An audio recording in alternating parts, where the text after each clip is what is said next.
The rebellious girls had no idea their new teacher was once a boxing champion. When he came to collect the school fees, none of them spoke respectfully, not a single one. On the very first day, the art teacher even insulted him in front of everyone. But Dong-seok stayed calm. He silently observed how the art teacher behaved way too closely around the pretty girls in school. One day, Dong-seok saw smoke coming from the school bathroom. He immediately went to check, but by then, the rebellious girls had already finished smoking and thrown away all the evidence. Seeing this, he searched for any clues in the bathroom. That's when he found it a hidden camera. He was shocked. There were no male students in the school, so who installed the camera? After watching the footage, he discovered the culprit, the suspicious art teacher. He had planted the camera to blackmail innocent girls. Dong-seok secretly hacked into the art teacher's laptop to find more evidence, but what he saw next left him absolutely stunned. He couldn't believe it. The teacher was also behind a student's disappearance. Among the files, he also found phone numbers of several other girls, including one who had just skipped school.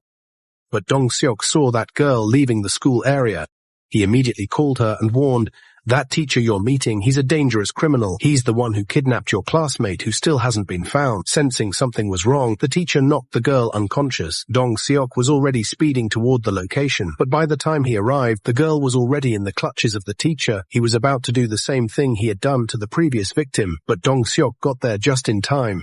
The art teacher tried to drag the girl and run, but time was running out. Dong-seok broke down the door. The door couldn't withstand his strength. He rushed in and beat the teacher to a pulp. When Dong-seok asked about the first kidnapped girl, the teacher pretended not to know anything, so Dong-seok reported it to the police. But he didn't know the teacher was the son of a powerful politician. Instead of helping, the police insulted and threw Dong-seok out. The next day, things got even worse. When he arrived at the school, he was fired. Turned out the school belonged to the same politician. Broken-hearted, he left, but on the way, something else happened. The body of the kidnapped girl was found under the first bridge. The politician had cost him his job, and now an innocent girl was dead. This was the last straw. Dong-seok made a decision. He would get revenge for his student. He had no job anymore. He had nothing to lose. The next day, as the politician's parents were driving home, Dong-seok rammed his car into theirs, but they survived. Dong-seok stood back up, determined to face them all. He swore he would kill the politician's parents himself, and when the politician saw the powerful boxer standing in front of him, he trembled in fear and wet himself in the car.